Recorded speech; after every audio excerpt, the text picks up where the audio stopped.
আলাইকুম ওরহমতুল্লাহি অবরকাত। প্রিয় শ্রোতা মণ্ডলী, ইসলাম দরদি ভাই ও বাবুজিরা, পর্দার আড়ালের মা ও বোনেরা, সকলকে আমার আন্তরিক সালাম ও শুভেচ্ছা। আজকের এই পবিত্র রমজানে প্রিয় দিনী ভাই বোনদের জন্য কিছু মশলা মাসাইলের উপহার দেওয়ার জন্য এই জায়গাতে আমরা উপস্থিত হয়েছি, বর্তমানে লাইভে এসেছি। আমাদের বর্তমান রমজান মাহিনা চলমান। এই পবিত্র রমজান মাসে কিছু ক্ষুদ্র মাসলা মাসাইল, গুরুত্বপূর্ণ মাসলা মাসাইলকে নিয়ে আলোচনা করার জন্য আমরা এখানে উপস্থিত হয়েছি। আজকে আমাদের প্রশ্নগুলির উত্তর দিবেন মুনাজির আহলে সুন্নাত হযরত আল্লামা মুফতি তোফাজ্জল হোসেন নাইমি সাহেব কিবলা, যিনি বিশিষ্ট ইসলামিক চিন্তাবিদ, লেখক ও গবেষক এবং মসুরডাঙ্গা আরাবিয়া মাদ্রাসার হানাফি দারুল ইফতার চিফ মুফতি, হেড মুফতি। তিনার কাছ থেকে আমরা পবিত্র রমজান মাসের কিছু গুরুত্বপূর্ণ মাসলা মাসাইলের ব্যাপারে জিজ্ঞাসা করব, কিছু প্রশ্ন। তো আমরা সর্বপ্রথম পবিত্র রমজানুল মুবারকের মুবারকবাদ সমস্ত দিনী ভাই বোনদেরকে জানাই এবং সকলকে আমরা অনুরোধ করতেছি যে আপনারা সকলে এই পবিত্র মহিনাতে বেশি বেশি করে ইবাদত বন্দগি করে, কোরআন পাকের তেলাওয়াত করে, তসবিহ তাহলিল করে নিজের রব্বুল আলামিনকে রাজি করার চেষ্টা করবেন এবং জাহান্নাম থেকে নাজাত চাইবেন এবং আল্লাহ তাবারাক ওয়া তাআলার নিকটে জান্নাতের কামনা করবেন। তো আমরা চলেন প্রশ্নের দিকে বেড়ে যাই। আজকে আমাদের সর্বপ্রথম প্রশ্ন হচ্ছে, একজন ভাই জিজ্ঞাসা করেছেন যে পবিত্র রমজান মাসে রোজার অবস্থায় মাঞ্জন, ব্রাশ এবং গুল ইত্যাদি এই ধরনের জিনিস করা, এগুলো জিনিস দিয়ে দাঁত সাফ করা বৈধ কিনা, এবং এগুলো জিনিস দিয়ে দাঁত সাফ করলে, মাঞ্জন করলে, গুল করলে এবং ব্রাশ করলে আমাদের রোজা কি ভঙ্গ হয়ে যাবে? এ বিষয়ে হুজুর মুফতি সাহেব কিবলার কাছে আমি অনুরোধ করব যে এই কয়েকটি প্রশ্নের উত্তর দিয়ে আমাদের সমস্ত নাজরিন হাজরাতকে, ইসলাম দরদি দিনী ভাই বোনদেরকে এই মশলাগুলোর ব্যাপারে একটু জানাবেন।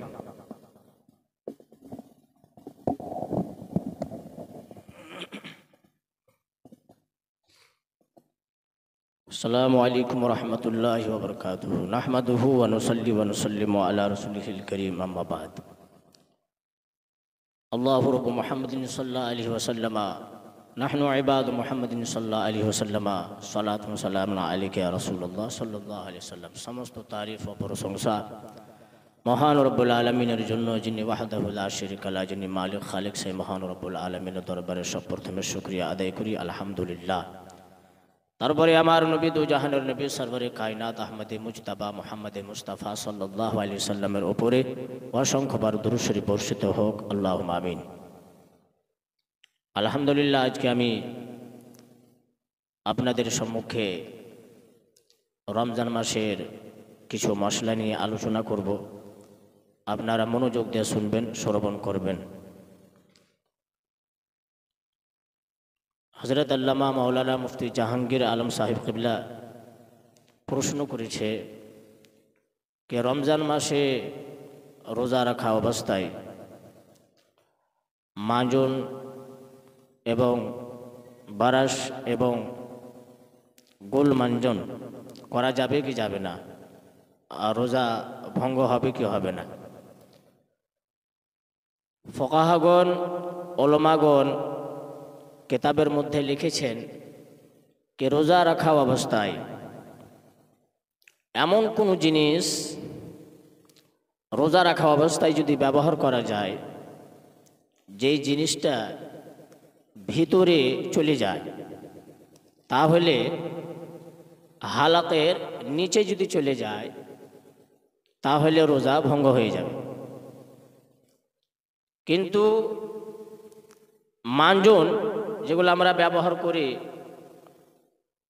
দাঁতন করি, মাঞ্জন ব্যবহার করি, তো যেগুলা মাজন হিসাবে দাঁতকে পরিষ্কার রাখার জন্য যে জিনিস আমরা ব্যবহার করি ওই জিনিস চলবে রোজা রাখা অবস্থায়।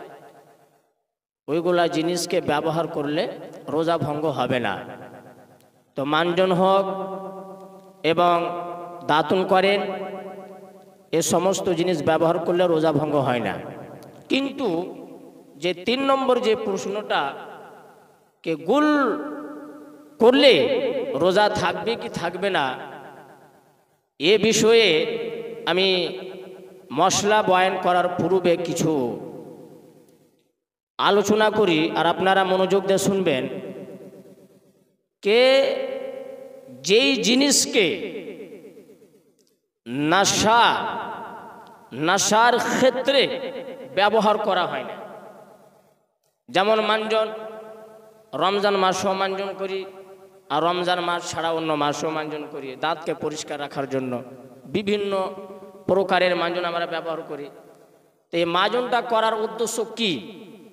দাঁতকে পরিষ্কার রাখা, মুখকে পরিষ্কার করা, মুখ পরিষ্কার করা, দাঁতকে পরিষ্কার করা, এটাই হচ্ছে উদ্দেশ্য মাজন করা। কিন্তু যেই গুলটা আমরা করি, গুল করার উদ্দেশ্য কি, মাকসাদ কি, এই জিনিসটাকেও দেখতে হবে, জানতে হবে আর বুঝতে হবে। তাহলে মশলাটা সহজভাবে আপনারা বুঝতে পারবেন। তো গুল যারা করে তারা দাঁতকে পরিষ্কার রাখার জন্য করে না, গুল এক নেশার ক্ষেত্রে করে। এমন কোনো মানুষ আছে যে গুল করার এত নেশা হয়, এত নেশা, গুল যতক্ষণ না করবে তার পায়খানাও সঠিকভাবে হয় না। এমনও মানুষ আছে। আর গুল না করলে থাকতেও পারে না, খাবার না খেলে সহজভাবে রোজা রেখে নেবে, পানি পান না করলে সহজভাবে রোজা রেখে নেবে। তো পানির খাবারের অতটা চাহিদা হয় না, চাহাত হয় না, যতটা চাহাত গুলের হয়। হ্যাঁ, তার জন্য গুল করলে শুধু দাঁত পরিষ্কার করার জন্য নয়, নেশার ক্ষেত্রে এক চাহিদা হয়, সেই নিজের চাহিদাকে পূর্ণ করার জন্য গুল ব্যবহার করা হয়। তার জন্য গুলকে রোজা রাখা অবস্থায় যদি ব্যবহার করা হয় তাহলে রোজা ভঙ্গ হয়ে যাবে, রোজা ভঙ্গ হয়ে যাবে, রোজা থাকবে না। কেননা এটা হলো নেশার ক্ষেত্রে। আপনারা বলবেন যে মাঞ্জন দাঁতুন করলে রোজা ভঙ্গ হবে না, আর গুল করলে কেন ভঙ্গ হবে? তো তাহলে তার উত্তর হবে যে মাঞ্জন দাঁতুন বিভিন্ন জিনিস যা আমরা করি দাঁতকে পরিষ্কার রাখার জন্য, সেই জিনিস হলকের নিচে যায় না। কেননা যেই জিনিসের চাহিদা হয় না সেই জিনিস হলকের নিচে যায় না, কিন্তু যেই জিনিসের চাহিদা হয় সেই জিনিস হলকের নিচে চলে যায়। যেমন খয়নির বিষয়ে আল্লামা সাদরুস শরিয়া আলী রহমত রিজওয়ান এবং অন্য অন্য ফোকাহাগুন কেতাবের মধ্যে লিখেছেন যে খয়নি খেলে রোজা ভঙ্গ হয়ে যায়। যেহেতু খয়নি তো খাওয়া যায় না, খয়নিটাকে এই মুখে দাঁতের নিচে রেখে দেওয়া হয়, তো এখানে খয়নি রাখা হয়, তারপরেও উলমাগুন লিখেছেন যে রোজা ভঙ্গ হয়ে যাবে। কেননা আর দলিল কি? আল্লামা সাদরুস শরিয়া আলী রহমত রিজওয়ান বাহারের শরীয়তের মধ্যে লিখেছেন যে যারা খয়নি ব্যবহার করে আর যারা খয়নি খায় তাদের অন্তরে এত চাহিদা হয় খয়নির, যেই কারণে খয়নি তো এখানে রাখা হয়, কিন্তু আর চাহিদার কারণে ওই খয়নির ছোট ছোট টুকরোগুলা ওই হলকের নিচে চলে যায়। যেহেতু যে খয়নি খায় ওই বান্দা ওই ব্যক্তিও জানতে পারবে না, আর পারে নাও হলকের নিচে গেল কি গেল না, কিন্তু চাহিদা হওয়ার কারণে চলে যায়, তার জন্য রোজা ভঙ্গ হয়ে যাবে।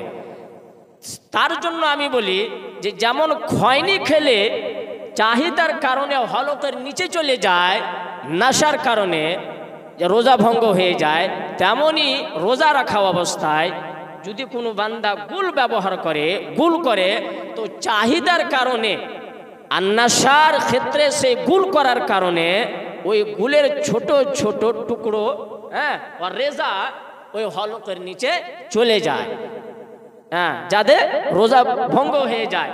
তার জন্য মশলা এটাই যে গুল ব্যবহার করলে রোজা ভঙ্গ হয়ে যাবে।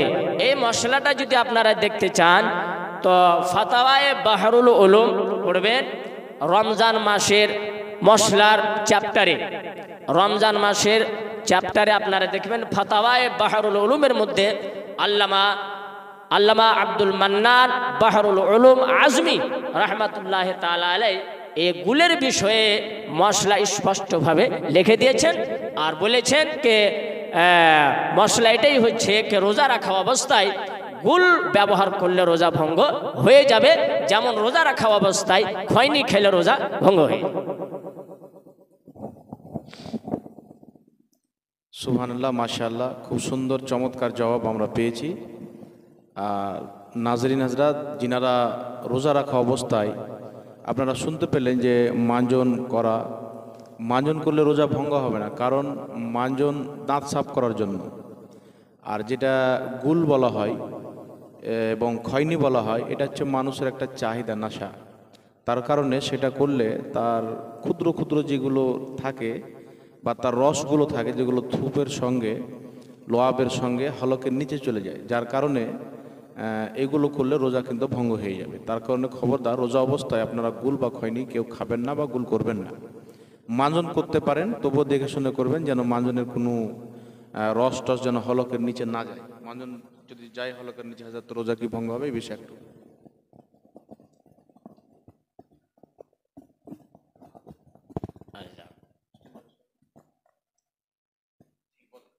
রোজা রাখা অবস্থায় কোনো ব্যক্তি যদি মাঞ্জন করে বা দাঁতুন করে, তো মাঞ্জন করা তো জায়েজ এবং রোজা রাখা অবস্থায় দাঁতুন করাও জায়েজ। ইমাম আহলে সুন্নাত ইমাম আহমদ রাজা খান ফাজল বেরেলভি আলাইহি রহমত রিজওয়ান ফাতাওয়া রাজভিয়ার মধ্যে লিখেছেন যে দাঁতুন করা নবী পাক সাল্লাল্লাহু আলাইহি ওয়াসাল্লামের সুন্নাত। তো যেমন 11 মাস দাঁতুন করা সুন্নত, তেমনি রমজান মাসেও দাঁতুন করা সুন্নত। তার জন্য রোজা রাখা অবস্থায় দাঁতুন করতে পারে, কিন্তু তারপরে এক লাইনের পরে ইমাম আহলে সুন্নাত ইমাম আহমদ রাজা খান ফাজল বেরেলভি আলাইহি রহমত রিজওয়ান লিখছেন কে দাঁতুন করতে গিয়ে যদি সে দাঁতের ছোট ছোট টুকরো, দাঁতুনের ছোট ছোট টুকরো যদি হলকের নিচে যাওয়ার যদি ডর থাকে, যে আমি যদি দাঁতুন এভাবে করি যে তার ছোট ছোট টুকরো হলকের নিচে চলে যাবে, তো ইমাম আহলে সুন্নাত ইমাম আহমদ রাজা খান ফাজল বেরেলভি আলাইহি রহমত রিজওয়ান লিখছেন দাঁতুন করাও জায়েজ হবে না। কেননা সুন্নতের উপর আমল করতে গিয়ে ফরজ ভঙ্গ হয়ে যাচ্ছে। তার জন্য যারা মাঞ্জন করবেন, যারা দাঁতুন করবেন, হ্যাঁ, তো ধ্যানে রাখতে হবে, ব্রেনে রাখতে হবে, হ্যাঁ, যেন মাঞ্জনের হোক এবং দাঁতুন হোক কোনো ভি জিনিস যেন হলকের নিচে না যেতে পারে, এভাবে মাঞ্জন করবেন, দাঁতুন করবেন। মাশাআল্লাহ, আশা করি নাজরিন হযরত, প্রিয় দিনী ভাই ও বোনেরা, আপনারা সকলে খুব সুন্দরভাবে চমৎকারভাবে মুফতি সাহেব কিবলা আপনাদেরকে বুঝিয়েছেন। আশা করি আপনারা বুঝতে পেরেছেন। আমাদের আরেকটি প্রশ্ন এক ভাই করেছেন। প্রশ্নটি হচ্ছে যে রোজার অবস্থায় যদি কেউ অসুস্থ হয়ে যায় আর সেই ব্যক্তিকে ডক্টর বলছেন যে স্যালাইন চাপাতে হবে, স্যালাইন দিতে হবে, তো যদি অসুস্থ থাকা অবস্থায়, রোজার অবস্থায় অসুস্থ হয়েছে আর যদি তাকে স্যালাইন দেওয়া হয়, তাহলে কি তার রোজা ভঙ্গ হবে কি হবে না, একটু এই ব্যাপারে কিছু বলুন। এ ব্যাপারে শরীয়ত কি বলে?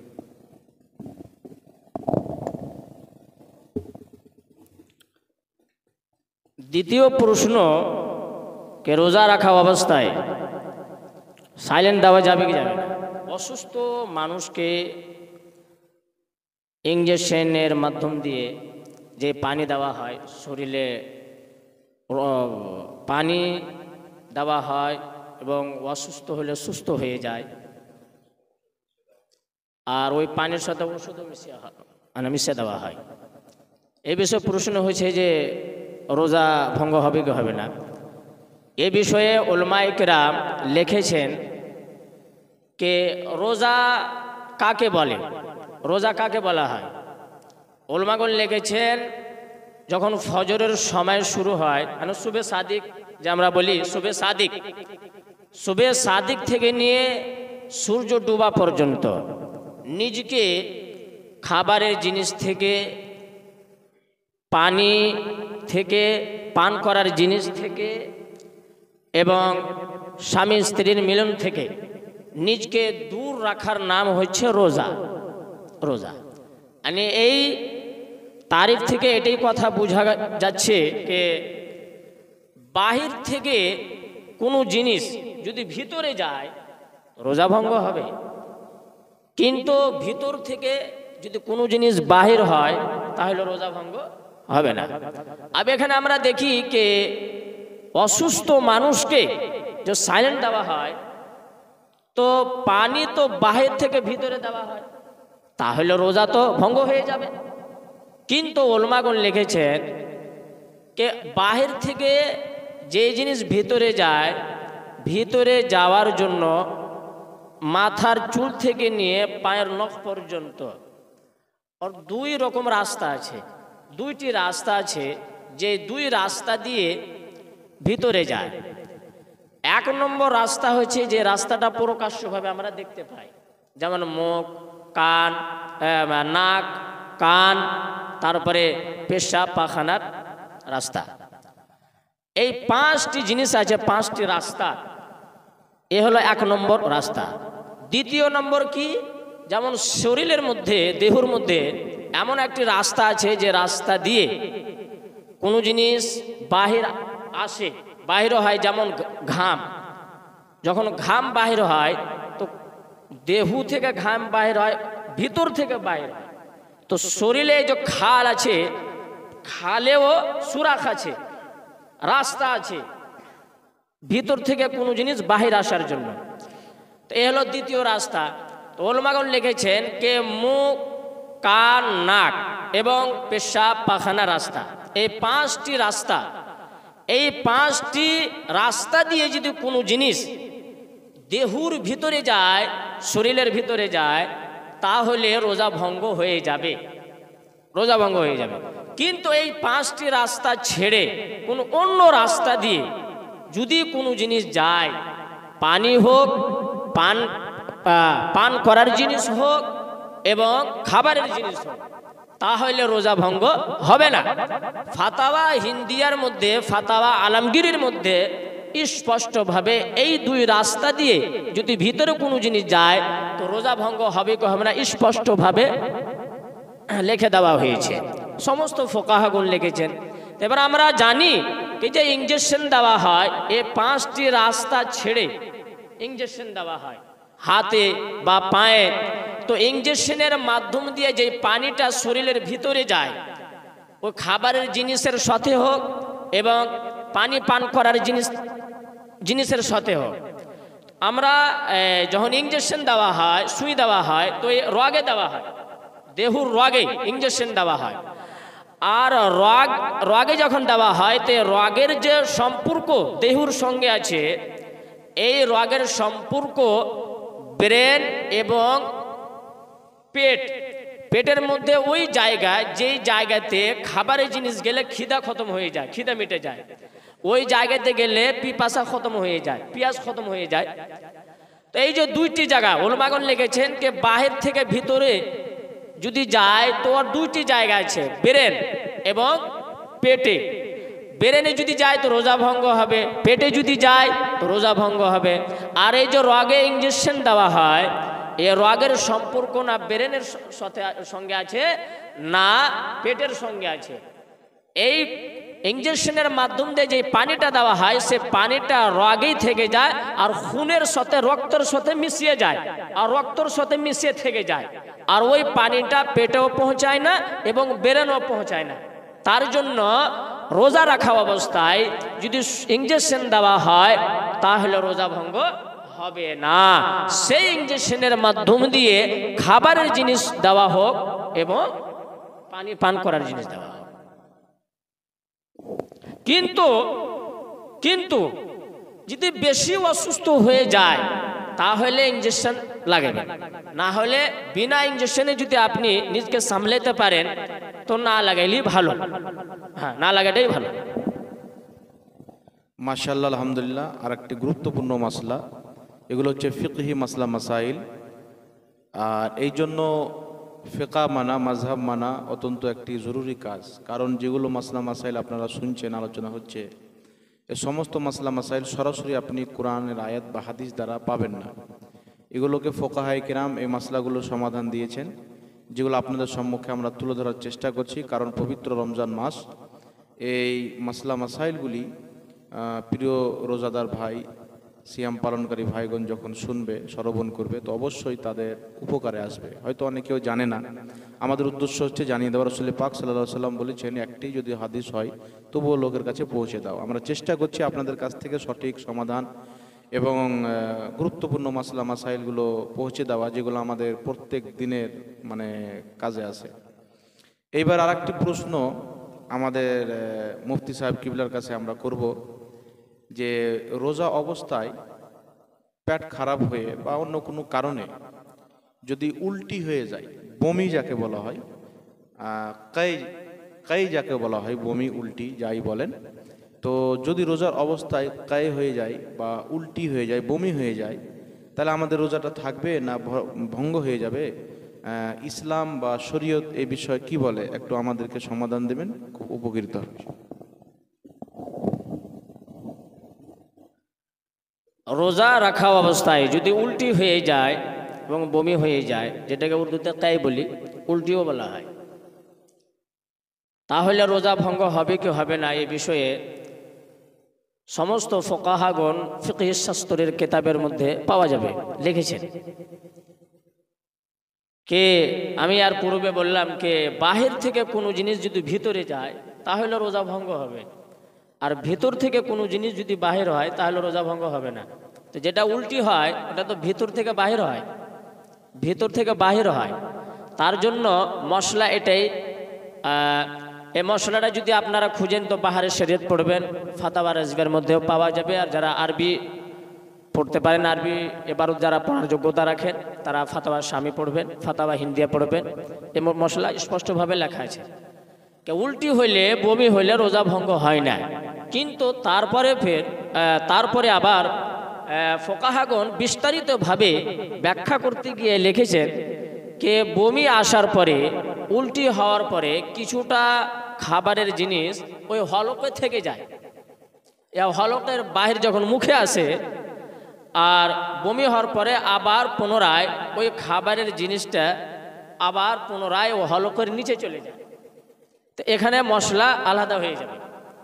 উল্টি হইলে রোজা ভঙ্গ হবে না, বমি হইলে রোজা ভঙ্গ হবে না, কিন্তু উল্টি হওয়ার পরে, বমি হওয়ার পরে যদি খাবারের কোনো জিনিস যদি মুখে থেকে যায়, যেমন কুল্লি করেনি বা কুল্লি তো করেছে কিন্তু খাবারের জিনিস মুখে ধরা আছে, আর আবার ওই জিনিসটা, ওই দানাটা হলকের নিচে চলে যায়, যদি হলকের নিচে চলে যায় তাহলে রোজা ভঙ্গ হয়ে যাবে, রোজা ভঙ্গ হয়ে যাবে।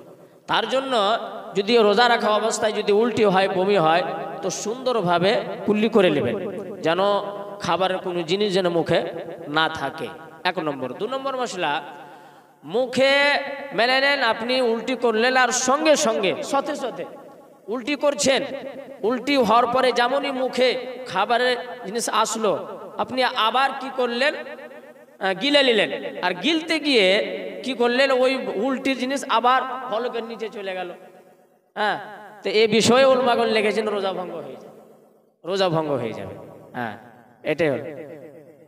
হ্যাঁ, তার জন্য উল্টি হলে একটু ধ্যান রাখবেন, উল্টি হওয়ার সময় এটা কথা বেরেনে রাখবেন, কোনো জিনিস আবার মুখে আসার পরে, বাহির আসার পরে যেন ওই জিনিসটা ভিতরে না।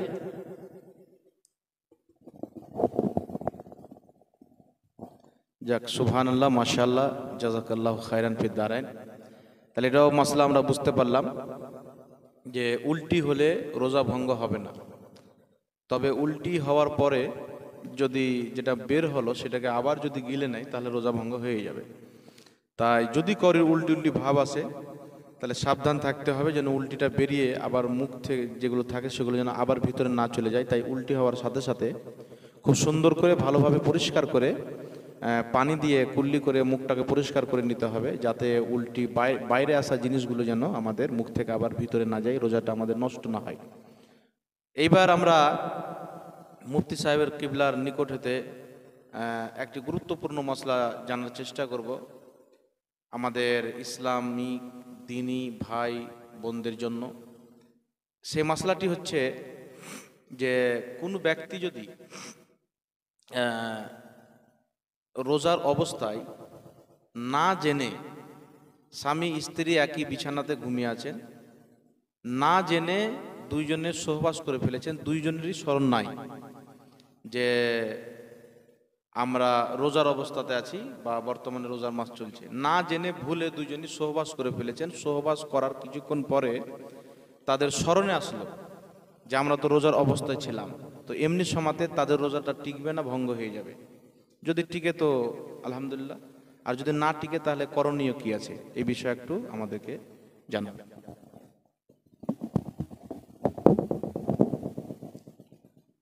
এর পূর্বে আমি রোজার মশলার আলোচনা করতে গিয়ে আমি পূর্বে বলেছি যে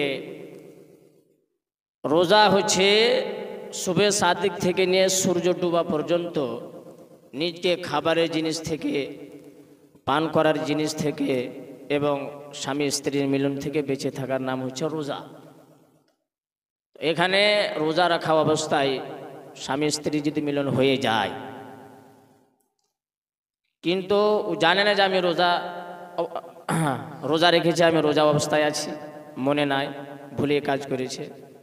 এখানে একটা মশলা ওলমাগুন লিখেছেন কে এক ব্যক্তি রোজা রাখা অবস্থায় পেট ভরে খাবারও খেলো কিন্তু রোজা ভঙ্গ হলো না, তো ওটা কোন অবস্থায়? ওলমাগুন লিখেছেন কে ভুলে, মানে মনে নাই যে আমি রোজা আছি, আর রোজা রাখা অবস্থায় কিন্তু মনে নাই, ভুলে পেট ভরে খাবার খেয়ে নিয়েছে, উলমাগুন লেগেছেন, তার রোজা ভঙ্গ হবে না। আর একটি কথা বলি, বাহারের শরিয়তের মধ্যে আরবি কিতাব থেকে নেওয়া হয়েছে মশলাটাকে। আল্লামা সাদরুল শরিয়া আলী রহমত রিজওয়ান লিখেছেন যে কোনো এমন বয়স্ক ব্যক্তি যার বয়স অনেক হয়ে গেছে, 80 বছর, 90 বছর, 100 বছর পার হয়ে গেছে, আর বেচারা রোজা রেখেছে। তো রোজা তো রেখে নিয়েছে, কিন্তু সম্ভব সে বান্দা রোজা রাখতে পারবে না, মানে জোহরের আজানের পর এবং আসরের পর রোজা ভঙ্গ করতে হয়। কেন? দুর্বল, এত বয়স হয়ে গেছে, কিভাবে রোজা রাখতে পারে? কিন্তু ওই রোজার সাথে মহব্বত, আল্লাহর মহব্বত, আল্লাহর ভয় অন্তরে আছে, তার কারণে ওই বান্দা রোজা রেখে নিয়েছে। এই মতন অবস্থায় ওই এত দুর্বল বয়স্ক ব্যক্তি রোজা রেখেছে, আর ও কিন্তু ভুলে খাবার খেয়েছে বা পানি পান করছে, ওকে মনে নাই, স্মরণে নাই যে আমি রোজা রেখেছি, খাবার খেয়েছে। আর এক যুবক বাহির দূর থেকে দেখছে যে ওই বয়স্ক লোকটা রোজা রাখা অবস্থায় খাবার খেয়েছে, তো ওই যুবকটার উপরে কি হুকুম? নিষেধ করবে কি করবে না? মানা করতে পাবে কি পাবে না? তো ওলমাগণ লিখেছেন ওই যুবক যদি জানে যে এই ব্যক্তিকে যদি আমি নিষেধ করে দিই তো খাবার খাবে না, খাবার খাওয়া ছেড়ে দেবে, কিন্তু পরবর্তীতে এই বুজরুগ আর এত বয়স্ক বান্দা ব্যক্তি রোজা রাখতে পারবে না, রোজাকে ভঙ্গ করে দেবে। তো ওলমাগণ লিখেছেন সেই যুবকের জন্য জায়েজ নাই, কাউকে নিষেধ করবে এমন অবস্থায়। ওলমাগণ লিখেছেন নিষেধ করিও না, মানা করো, ওকে খেতে দাও, হ্যাঁ খেতে দাও। যখন কিছুটা খাবার খেয়ে নিবে, হ্যাঁ, আর যখন বুঝতে পারবেন, জানতে পারবেন যে হ্যাঁ আবার এতটা খাবার খেয়ে নিয়েছে, আবার যদি আমি বলি তুই ছেড়ে দিবে, আর রোজাটাও ভাঙবে না বা ভঙ্গ করার দরকার পড়বে না, রোজাটা পরিপূর্ণভাবে রোজা রাখতে পারবে, হ্যাঁ, তারপরে ওকে বলে দেবে। তো এখান থেকে কি বুঝতে পারা গেল, কে ভুলে যদি খাবার খেয়ে না তো রোজা ভঙ্গ হয় না, তেমনি ভুলে মনে নাই, স্মরণে নাই যে আমি রোজা রেখেছি, আর স্ত্রী পুরুষে যদি মিলন হয়ে যায়, আর যেমনই মনে আসলো কে রোজা অবস্থায়, তেমনই মতলব চট করে যদি সরে যায় বা মনে যদি না আসলো আর মিলন হয়ে গেল কমপ্লিট ভাবে, তারপরে মনে আসছে যে আরে স্মরণে আসছে যে আমরা তো রোজা রেখেছি, এই মতন অবস্থায় ওলমাগণের কথা অনুযায়ী, ফতোয়া অনুযায়ী, মশলা অনুযায়ী রোজা ভঙ্গ হবে না ইনশাআল্লাহ। মাশাআল্লাহ, সুবহানাল্লাহ, আলহামদুলিল্লাহ। তাহলে আমরা এই মশলাটাও স্পষ্ট বুঝতে পারলাম যে রোজা রাখা অবস্থায় ভুলে স্বামী স্ত্রী যদি সহবাস করে ফেলে, স্ত্রীরও স্মরণে নাই, স্বামীরও স্মরণে নাই যে আমরা রোজা আছি, খাবার খেয়ে নেয় বা পানি পান করে নেয়, ভুলে সহবাসও যদি করে নেয়, দুজনেরই স্মরণে নেয়, সহবাস করার পরে বা খাবার পরে স্মরণ পড়লো যে আমরা তো রোজা অবস্থায় আছি, তো এমনি অবস্থায় ভুলে মানে করার কারণে তাদের রোজা কিন্তু ভঙ্গ হবে না। আর যদি কেউ জেনে শুনে করে তাহলে রোজা ভঙ্গ হয়ে যাবে, আর তার শাস্তি যেটা শরীয়তে আছে সে শাস্তিটা তাকে ভোগ করতে হবে। হ্যাঁ, তো পরে?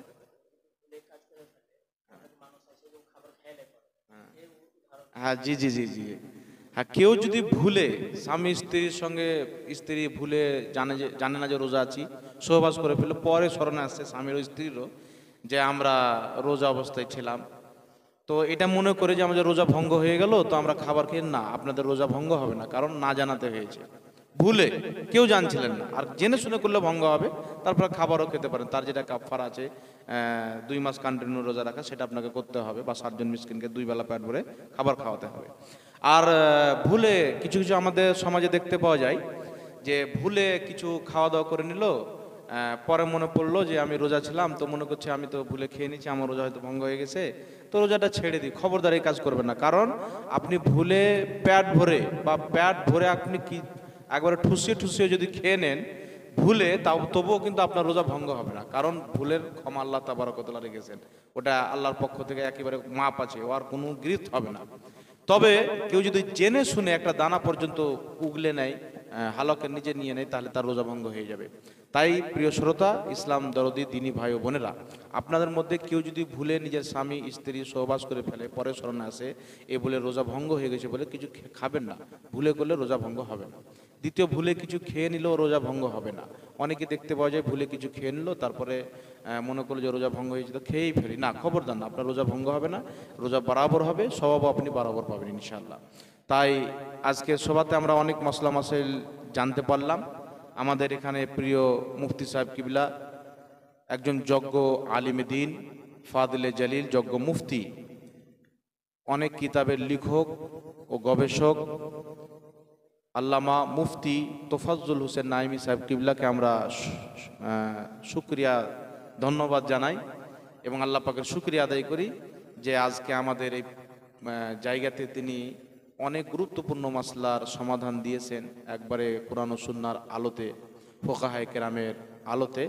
তাই আপনাদের সকলকে আমি আবেদন করব এই মাসলাগুলি নিজে আপনারা শ্রবণ করেন এবং মেনে চলেন, এবং অপরকেও শোনার জারিয়া করে দেন, ভিডিওকে বেশি বেশি করে শেয়ার করে মানুষদের পর্যন্ত এই বার্তাগুলিকে, এই মাসলা মাসাইলগুলিকে সাদকায়ে জারিয়া মনে করে আপনারা সবাইকে শেয়ার করে দিবেন।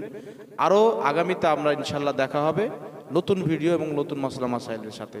আপনাদের এখান থেকে আমরা বিদায় নিচ্ছি, আপনারা সকলে দোয়া করবেন, আমরা দোয়া করি আল্লাহ আপনাদেরকে ভালো রাখুক। আসসালামু আলাইকুম ওয়া রাহমাতুল্লাহি ওয়া বারাকাতুহু।